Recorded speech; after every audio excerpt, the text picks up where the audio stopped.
लोकसभा चुनाव 2024 को लेकर देश का अब तक का सबसे बड़ा ओपिनियन पोल सर्वे सामने आ चुका है, जिसमें देश की हर लोकसभा सीट के बारे में डिटेल से बात की गई है। देश के हर राज्य का सर्वे बताया गया है कि किस राज्य में भाजपा को कितनी सीटें मिल सकती हैं। दोस्तों, ये सर्वे सामने आया है फरोदी सट्टा बाजार का, जो कि देश का सबसे विश्वसनीय सट्टा बाजार माना जाता है। और इस सट्टा बाजार के आंकड़े कितने सटीक हैं, ये चलिए एक बार हम आपको बता देते हैं। क्या इन आंकड़ों पर भरोसा किया जा सकता है? तो हाँ, लगभग इनके आंकड़े बिल्कुल सही साबित होते हैं।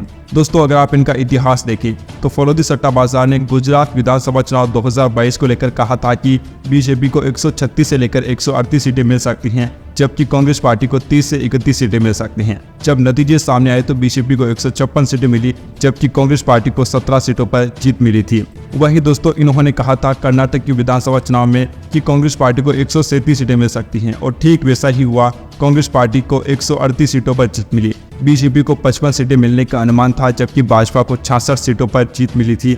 2014 और 2019 के चुनाव में फरोदी सट्टा बाजार का अनुमान था कि भाजपा सभी 25 सीटों पर जीत हासिल कर लेगी, और ठीक वैसा ही हो गया था। इसके अलावा दोस्तों, राजस्थान की विधानसभा चुनाव को लेकर फरोदी सट्टा बाजार का अनुमान था कि बीजेपी को 115 से लेकर 120 सीटें मिल सकती हैं, और नतीजों में बीजेपी को 115 सीटें मिली। कांग्रेस पार्टी को 65 से 70 सीटों के बीच फरोदी सट्टा बाजार दे रहा था, और नतीजा भी ठीक वैसा ही रहा, और कांग्रेस पार्टी ने 69 सीटें जीती थी। तो दोस्तों, कहा जा सकता है कि यह काफी हद तक अपने अनुमान सही लगाता है। ये तो दोस्तों बात हो गई सर्वे की विश्वसनीयता के बारे में। अब चलिए दोस्तों, एक एक राज्य के हिसाब से बात करते हैं कि भाजपा को इस बार कितनी सीटें मिल सकती हैं। सबसे पहले दोस्तों, देश के सबसे बड़े राज्य उत्तर प्रदेश की बातचीत की जाए तो उत्तर प्रदेश में बीजेपी को 80 में से 63 से लेकर 65 सीटों पर जीत मिलने का अनुमान है। हिमाचल प्रदेश की सभी 4 सीटें भाजपा के खाते में जा सकती हैं। राजस्थान में बीजेपी को 18 से लेकर 19 सीटों पर जीत मिलने की संभावना है। पश्चिम बंगाल के बारे में बातचीत की जाए तो पश्चिम बंगाल की 42 सीटों में से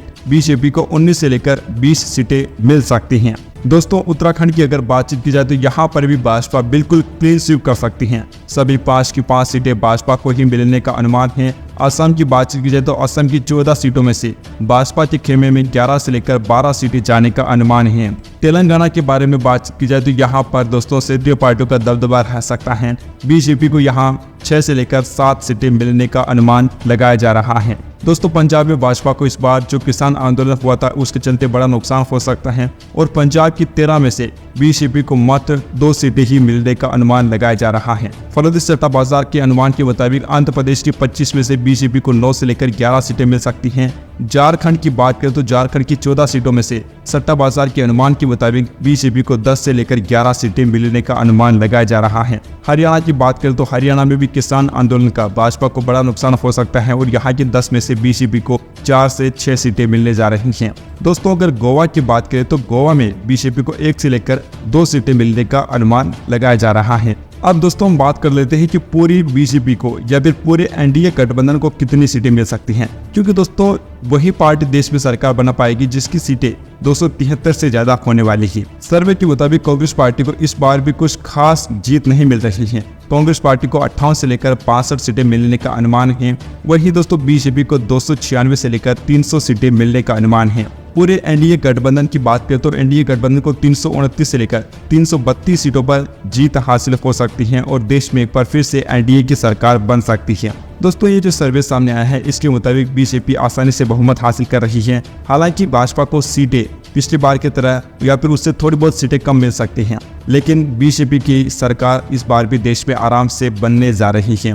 हमने दोस्तों आपको पूरी तरह से बताया है कि सट्टा बाजार के आंकड़े काफी हद तक सही होते हैं। पिछले कुछ चुनाव के आंकड़े भी हमने देखे हैं। वैसे दोस्तों, इस सर्वे पर आप लोगों की क्या राय है? अपनी राय नीचे कमेंट बॉक्स में जरूर बताइए।